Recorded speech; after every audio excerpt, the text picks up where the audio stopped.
Welcome back, heroes and adventurers all. I decided to take a break from our tales in the land of Midgard with Kratos and Atreus to give my opinion / reaction to the new Assassin's Creed Valhalla trailer. So I'm going to be watching it and doing like a little breakdown of how well they did with the styling and just giving my general opinion of everything that goes on. So let us get right into that.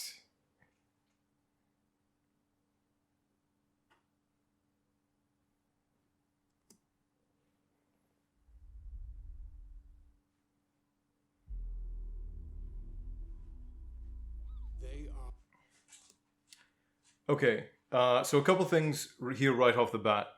I don't know. It's kind of weird that they always depict the Vikings in like these hellish landscapes. Because if you go anywhere through, like all of the snow, like all of the snow and the helly ice stormy, we come from the land of ice and snow crap, like.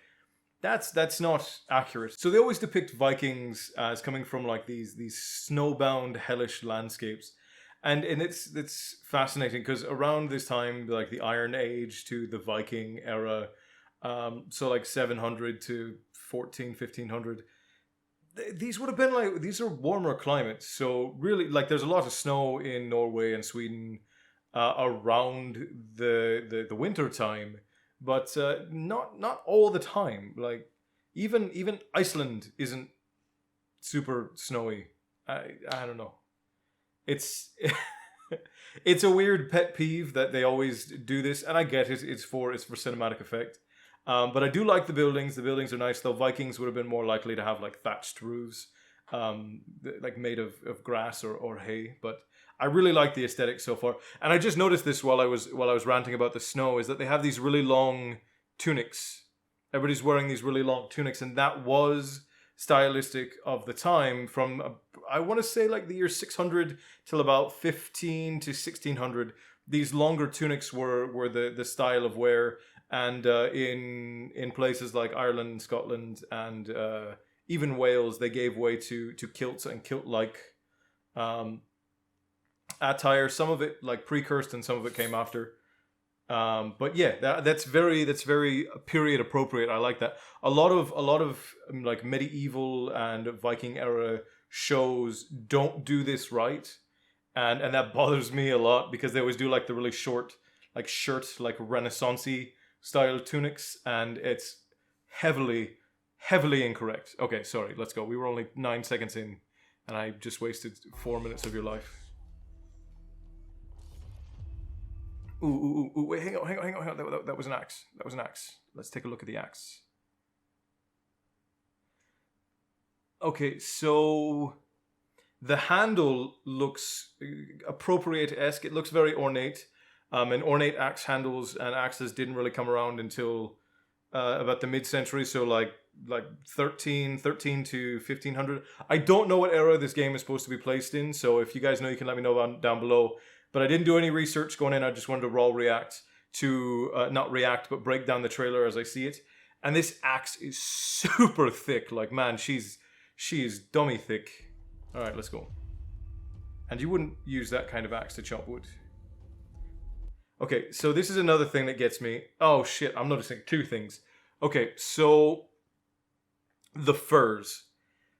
Now, there were sets of warriors, of Viking warriors, that did do like the bear and the wolf head things, but they didn't typically ride with the rest of the military. They were sort of like black ops. They would usually attack villages under guise of night, and they would come in and frighten people with loud noises, and they would essentially try to make themselves look like wild animals and frighten people in these villages or towns, and use fear as their primary weapon rather than having to fight an entire army one-on-one.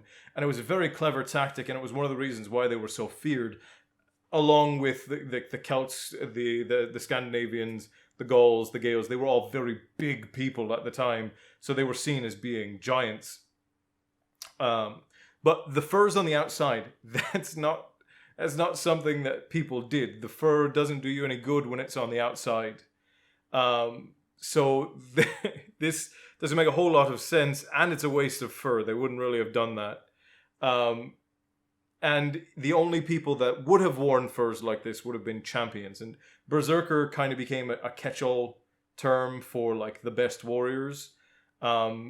Later on, there's not a whole lot of evidence historically as to exactly who were referred to and who weren't, but the evidence suggests that it was a catch-all term for the best fighters and the champions. It wasn't always like these drugged out, crazed, like bloodlusty berserkers that had that title. But the other thing I'm seeing that is not correct is these shields. So the shields have like a metal ring around the outside. And while the English did this, and the Spanish did this, and a lot of mainland Europe, like the Italians, had metal studded shields and wrapped shields, this was not common practice by any of like the pagan groups. The shields that they made had, except for the Celts who had like the large like barricade shields that are sort of like what the Romans had. But even those were not, and these might not be steel wrapped. They might be, I can't tell if that's metal or leather. Leather, maybe. But what Vikings used their shields for, what Scandinavian warriors used their shields for, same thing with the Celts and the Gauls, is they wanted the weapons to get stuck in them. They didn't want them to gleam off. They wanted the weapons to get stuck so that they could twist it and tear it away. And it was another form of fighting. So the shields look good, though. Like, the shields are sort of period appropriate, except for that ring around the outside. Got a nice little bearded axe there. I'm going to assume that's supposed to be Odin. Very, very gratuitous priestess. I hope that's not blood. That would be weird. Ooh, that's really pretty. Okay. Viking longboats are sort of a staple of the culture. They weren't incredibly common up until about... There were Viking raiders as far back as we know. As far back as about 5 to 600 AD. But the ones that... like a lot of the ships that looked like this didn't become common, I don't think, until like 900. But I do like that they didn't get gratuitous with the woodwork. But woodworking was a very important aspect of Scandinavian, of Viking culture. So I do like that they didn't go overboard, but they did put a little bit of emphasis on that, it looks like. The sails are appropriate as well, the way that they're thatched up. I like that. They murder and kill blindly. Okay, so I yeah, okay, so that's not really... a lot of people get really pissy about like European warriors and talk about how they raided and enslaved. And that was all over the world, especially in this period of time. Like, it was very, very common in China, in Africa, in even amongst Native American tribes and tribes down in Mexico and in Central America. Pretty much all over the world, it was common practice during warfare to either kill off prisoners or take them and turn them into slaves. The one big difference between like the Celtic, Gaelic, Gaulish, and the Viking areas is that when they took these people, more often than not, they gave them the option to integrate into the society. It was very common for slaves to eventually just join the clans that they were a part of. Now, it wasn't all of them. There were some that were still very brutal, and eventually when they partnered with the churches in like the 1200 to the 1500s, and the Vikings started to become Christian, the slave trade became more common because the Vikings were really good at kidnapping people. But that's also another misnomer, that the Vikings kidnapped everyone, especially when Scandinavians, Celts, and Gauls started trading with civilized societies. The women just wanted to go with them because they didn't stink. And that's the other thing that I like that they've done here, is that their beards aren't all like nasty and matted from what I can see. It looks like they're very, yeah. They're very well groomed. Like their beards are nicely trimmed and combed. They've got the adornments in their beards, which is very cool. I like that they've added that. Most media adds that, but it's an important detail because it's something that was very important to the culture before the religious aspect came in. So I do like that they've added in like the grooming. But yeah, women would just want to leave with the Vikings and the Celts and the Gauls because they didn't stink, and hygiene was a very important part of their culture. Because as I've talked about in other videos, especially in clans like my family's, hair represented a lot. It was very important to our overall lineage and ideological beliefs towards life and death. So I do like that they've kept that there, and it's one of the funnier things to me, like the whole filthy heathen and dirty pagan, like, and I think he even says something that like they're godless and they're animals or they're barbarians is what he was saying when they were when they were talking up. So it is funny, but it's very likely that they would not have let these two go. They probably would have tied them up and come back for them later, especially since they're both women. I'm not trying to hurt anybody's feelings there. That's just how it is. Okay, let's continue. Okay, so this is something else.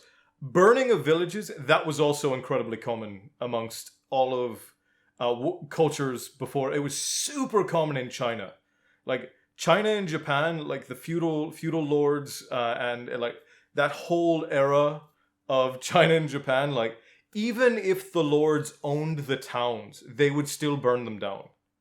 It was insane. This did also happen a lot in England, but the English were much more hard-pressed to get people to be on their sides, because the dukes and the lords and the barons and all of these people, they needed them to be on their sides, so they typically treated them better. Now, if you were a peasant, you were still treated like crap, more or less, and that's a commonality all around the world.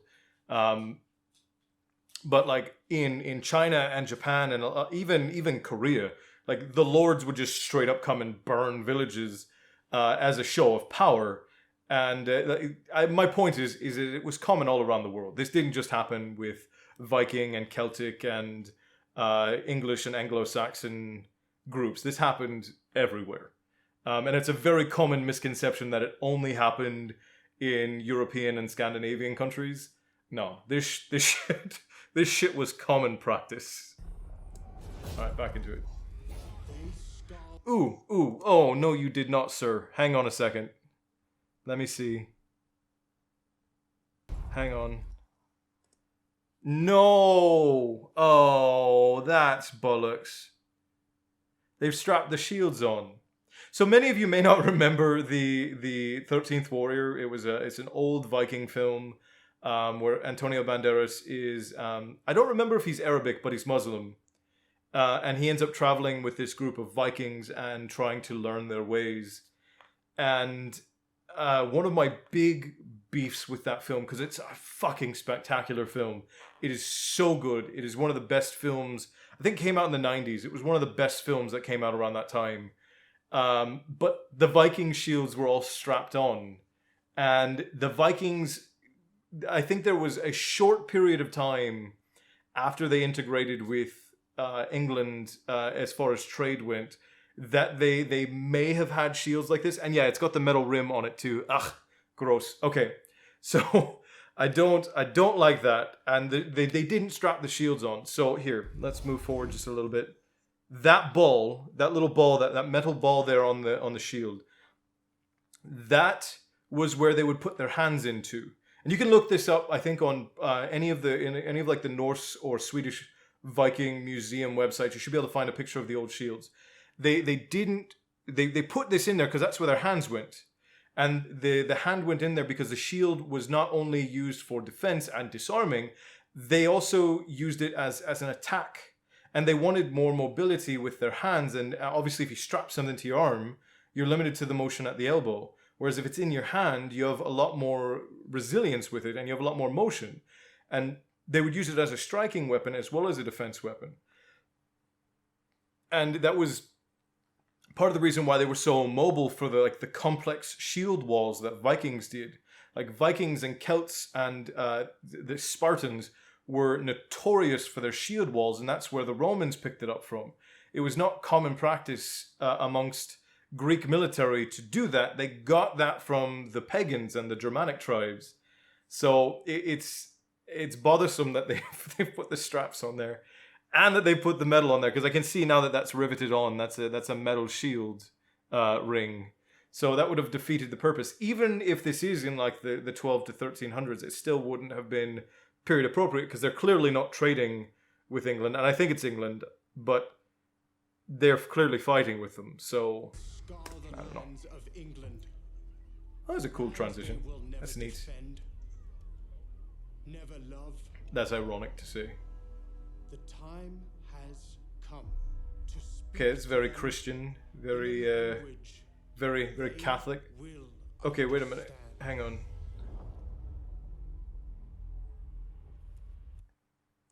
What the fuck is that guy wearing? Why is he wearing leather armor? And it's not even like a full plate. It looks soft. And he's got metal gauntlets, metal glaives over cloth. I wonder what king this is supposed to be. I don't know. I can't tell by the model, and I'm not big on English kings anyways, but this is very clearly when England or the Anglo... No, because he said England. He said England. So it's got to be England. Anglo-Saxon era. And they're talking about the Christians. So I don't know. A lot of the imagery is mixed up, but I'll keep watching. All right, coming in under the fog. Nice low profile. All the fur, man. Like all of the fur and leather, and it looks like it's soft leather too. Like it doesn't make any sense at all. Like it's almost like fur and Vikings has become fetishized to a point.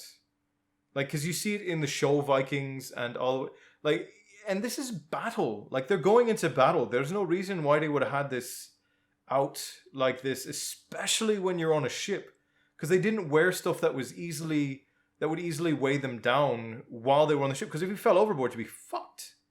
So this I'm a little bit about that. The black ice thing, like that's an intimidation, like war paint tactic. That was something that the Vikings did. The Celts did a lot with blue paint to look like supernatural, and also did the blackening of the eyes and the lips to appear more like otherworldly. I do like the design of the ship, like the rope stack there and the mast. Like, that's very period accurate. I like it.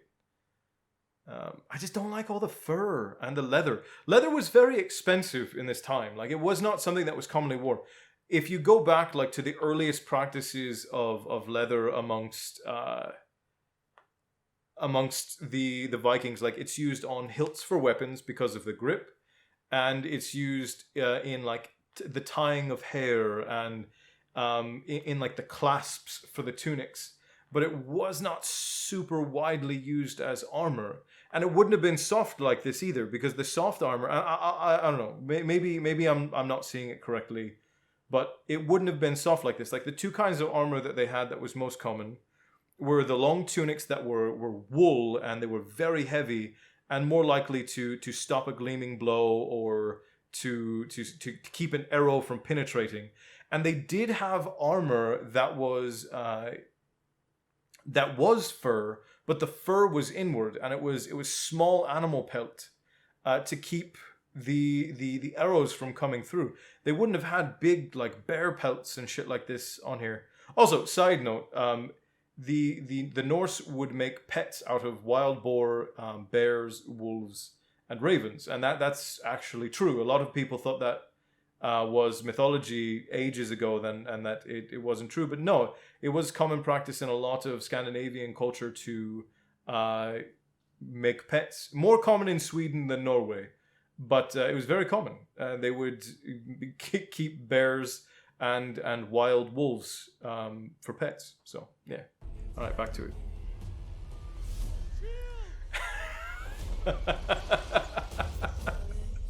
Okay.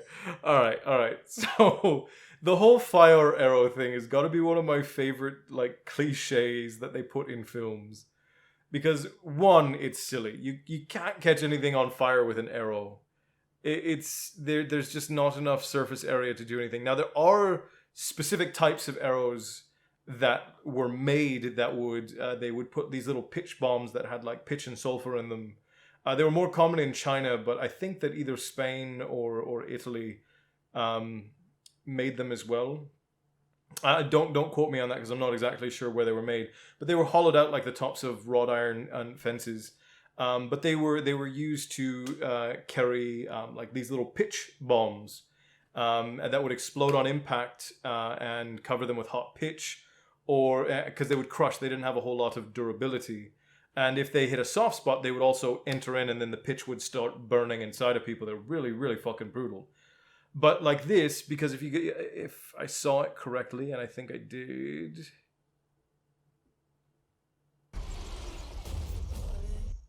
Yeah, it's cloth wrapped around an arrow. And you can even see back here, this guy's shield, like the arrows aren't penetrating far enough for that fire to do anything.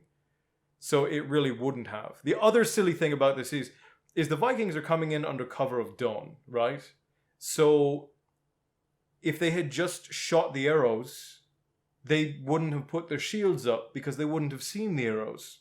And they probably would have killed off basically everyone. But by launching thousands of arrows covered in fire into the air, what are you doing? You're announcing that you've launched arrows. It's silly because they've given them the opportunity to defend. I get that it's a huge film cliche and it looks cool, but it's not practical. It's not. They have specific kinds of arrows and ballista that were made for penetrating ships, and they're really, really long. And the goal was to get them, especially for single bow ships like this, to get them to penetrate the bottom far enough that they would get the ships to sink. Obviously, they already banked the ships, so that wouldn't have done much of anything. But neither would this have. Okay.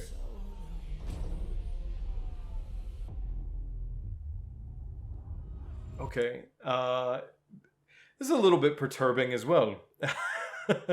Why are they all charging in like this? Melees were not the way that the Saxons, England, or the Vikings did things. Like I mentioned earlier, they did like shield walls and they did like javelin spear throwing. I do like his axe though. Like that, I think that's called a bearded axe, and that's very, very neat. And his shield is strapped on too. Ugh, why? No, shame on you, Ubisoft. Shame on you. It all looks so pretty, but shame on you. Ooh, Jesus. Oh man, hang on a second.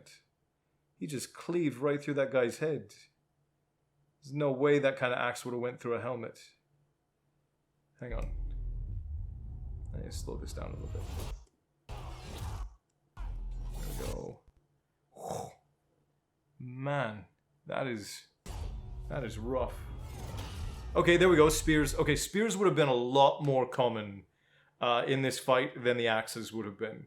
Because spears were a lot easier to make, and not all of the Viking villages and tribes and clans had like proper forges. So like a forge, a blacksmith, and a whetstone those things were very rare around the time. There weren't as many of them as you might have thought. So many of the villages did have them, but making sharp weapons was a lot more difficult than making pointed ones. So spears were a lot more common for warfare than axes or swords were. Now that doesn't mean that they weren't made, it's just they were a lot harder to make, and they were a lot harder to make well.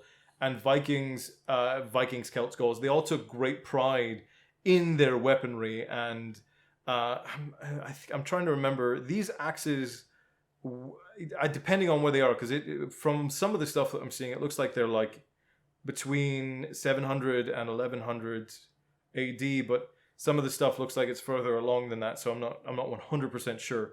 But they would have had the Manon Axes, which are the very small ones, very small bladed axes that would have been easy to throw, and also like with enough force could have cleaved through a helmet or skull. But they were very narrow blades.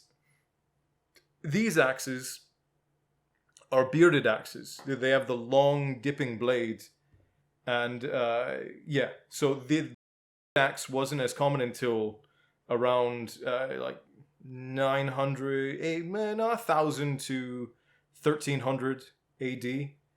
But I mean, they still look neat. Yeah, but the spears, holy shit! Was that guy wearing armor? No, none of these guys are wearing armor. They're all wearing leather. They wouldn't have worn leather.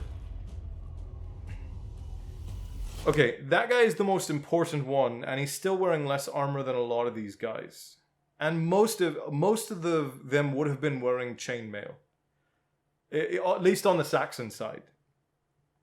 Chainmail was also very common amongst Vikings, and it would have been in like a dress, the same as the tunics. It would have been the same size and length as the tunics, and that would have been for wealthier raiders, which it looks like these Vikings are. So they should have had, or at least rigid leather armor, because I'm still all of the leather that I've seen is very soft, and you wouldn't have worn soft armor as leather. It would have been dress leather.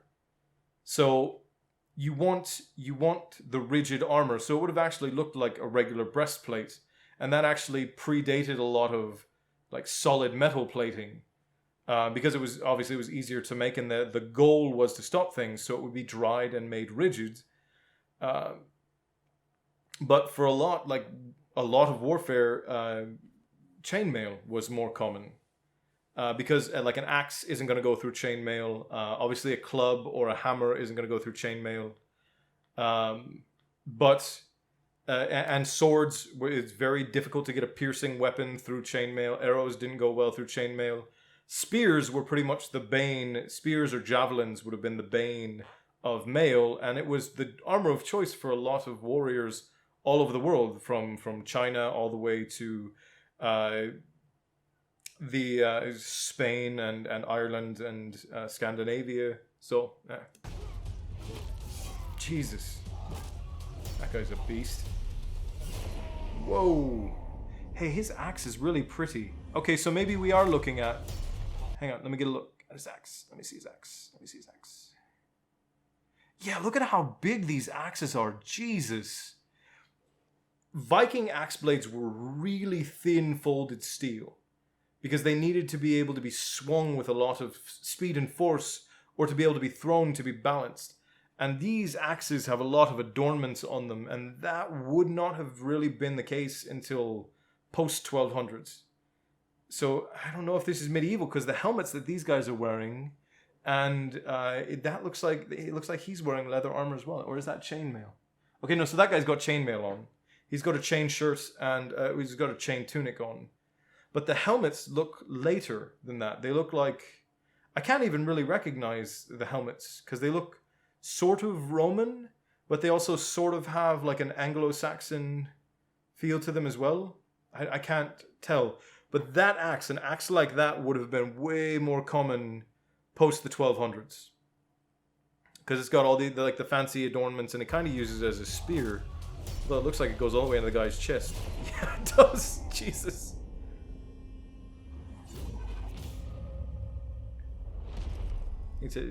Oh, good. He takes the time in battle to make sure that he keeps his weapon in his hand. Cool. That would have happened. Okay, so there's this huge... Okay, and then these guys have kite shields. That's so confusing. Because kite shields were, like, old. They have, what are the thermal shields? No, heater shields?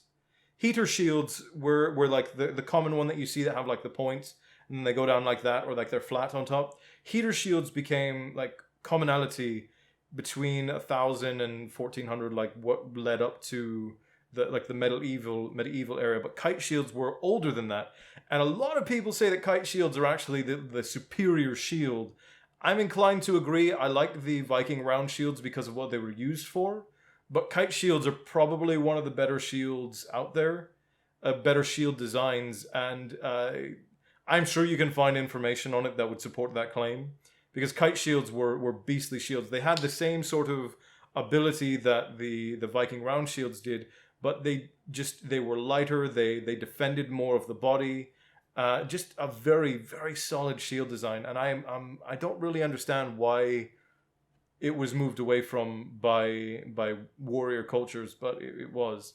And man, like, I love his design, like his belts, his glaives, like everything about the design is cool, but it's not really period accurate.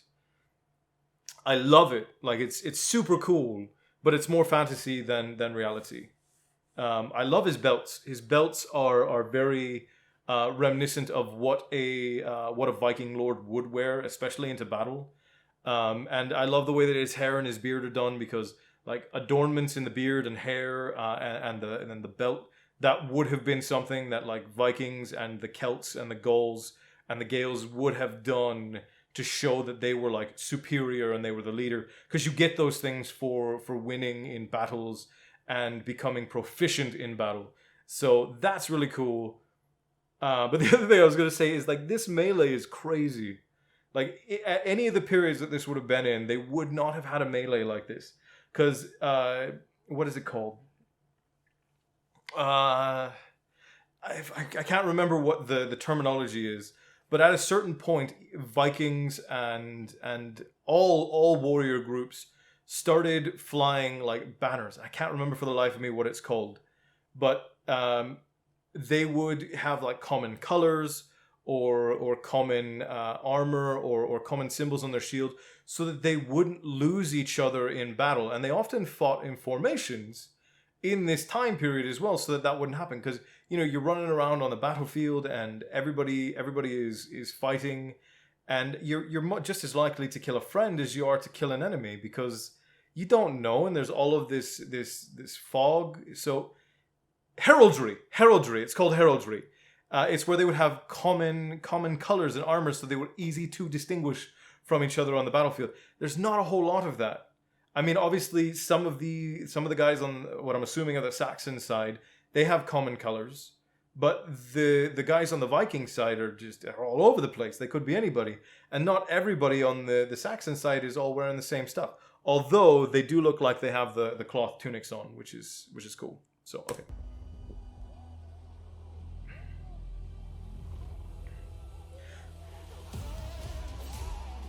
Okay, so yeah, so he's wearing chainmail. Who's this supposed to be?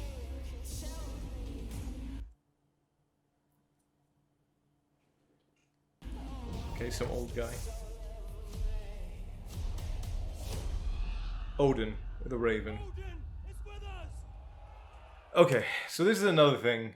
The Viking warriors didn't expect the gods to give them favor to win battles. That would have been seen as weakness. Like if you asked for favor to win a battle, that would have been seen as weakness. So that wouldn't have been something that they really would have done. So that irks me a little bit. It's really cool scene. I like it a lot. I like the aesthetic, and it's a very cool callback to the religious aspect of it. But it's also not very period accurate. And see, yeah, look, the Vikings, none of their shields look the same. No, there's no commonality. This melee would have been awful. And these guys have their chainmail is split on the side, like leaving the thigh completely open. Ooh, this guy's got scale mail on. Hang on, let's get a closer look at this dude. Hang on. Okay. Alright. Ooh, and he's got a big sword. Jesus. Ooh. Oh, Jesus. Okay. Alright, just stabs him in the leg. Ooh, tanky. See, but that's what I mean also. Like, those openings left his leg bare. And, alright, hang on. I want to get a closer look at this guy's armor. Hang on. Okay. So yeah, like the scale mail is all split up, and he's not wearing armor like really anywhere else. So it's not a realistic or practical design. But I like that the scale mail is put onto rigid leather. Like it's very clearly mounted to rigid leather, and that is accurate. Not at the time period though. And his helmet is really weird. Okay, so like this front area, like with the full cover of the nasal piece and like the leather that dips below it, that is very Anglo-Saxon. Like that is very, very mainland Anglo, and it's a little bit Gaulish in its design, but he's got that broom on top, and that's like Roman, Greco-Roman kind of design, and the cape, the tied-on cape, that is. So there's two groups that fought with capes like that: the Scots and the Gaels, like Scots and the Irish, the Gaels and the Gauls, and the Celts. Like the lords would wear like big cape, capes that were tied like that. But this specific one looks more like it's Greco-Roman, which again, for champions and for officers, it was very common to wear stuff like this. So there's a whole mishmash of stuff going on here. Now his sword is a late century long sword, and it almost looks like a claymore, but it doesn't look like it has the turned up hilt. Jesus, he just bashed him in the chest. It's nice to see armor that works though, because that's the first bit of armor we've seen that stopped anything in the whole of the trailer. But yeah, so that is definitely a two-handed longsword. And so two-handed longswords in England in late century were meant to cut. But when you went with the Gauls, the Gaels, and the Celts, it was much more about breaking things with raw strength. So like large warriors who were very strong would have war hammers or large axes. And war hammers were not as big as they're made out to be in the stuff you see in popular media. Mauls and war hammers were made out, they were typically 4 to, I think the biggest ones that there are note of are like 12 pounds. And they are not in any way shaped like what you see they were literally just chunks of steel. Some of them were even just rounded hunks of steel, which is where maces and such come from. But the whole point was so that they could be swung, and something like the size of Thor's hammer, Mjolnir, that would not have been swingable at all. That would have been way too heavy to swing around. So, and like his axe is so thick, that axe would have been so heavy. Like, I like that it has a spike on the back. That's late century. That's you know, like 1100s to 1500s. That would have been accurate. And I like the fancy handle on it. Again, that would have been around the same time. But a lot of the other stuff is showing like it's earlier than that. And this guy using, like, his armor is confusing as shit. It's cool. It's confusing as all hell, though. And his sword, I don't think it's a claymore because it doesn't have the upturned... Let's see. Damn, this guy's a tank. Jesus. Yeah, no, okay, so it doesn't have the upturned hilt. So claymores typically had an upturned cross hilt. The regular cross hilt, that's just an English two-handed longsword. He should have been trying to slice this guy to begin with, but yeah. Ooh, there's the hidden blade. Right through the eye. Ugh, that's gory. He's an assassin, of course. Okay, so the imagery is obviously super cool, and I love the design. I'm hoping they don't do what they did with Odyssey, because Odyssey had just so, it was bogged down so much with microtransaction shit and grindy bullshit. They said that this game is going to be a lot smaller from what the press release said, so that's exciting. Not having as much of it bogged down with grindy and running back and forth crap, and hopefully they leave the microtransaction stuff out. And they made the environment really muggy and like gritty to try and feign environments. You don't need to do that. Like their graphics are good enough; they can just ride off of the environment. They don't have to falsify things. Overall, like, this is very exciting. Like I'm looking forward to seeing what they're doing. A couple of the aesthetic and design choices I'm not thrilled about because it's difficult to pinpoint what period they're talking about. But I'm very excited about it. It's not accurate at all, at least not to any particular point. The axes are fucking huge, and Viking it looks like a couple of them were relatively accurate to like Danish axes, which would have been a two-handed axe. Danish axes were two-handed axes. I don't remember what else they were called. There was another name. It's like Skephox axes, I think. Skepelgix. something like that. And the bearded axes were a little bit later, and the bearded axe is the one that has the hanging down that dips below the blade. But yeah, no, I'm very excited about this. It looks very pretty. For anybody who is wondering how accurate it is, not incredibly. It's very good looking though, and I'm looking forward to seeing how they integrate the lore, because it's looking like they're trying to imply that the gods actually do exist in this world, whereas in some of the stuff they imply that they don't.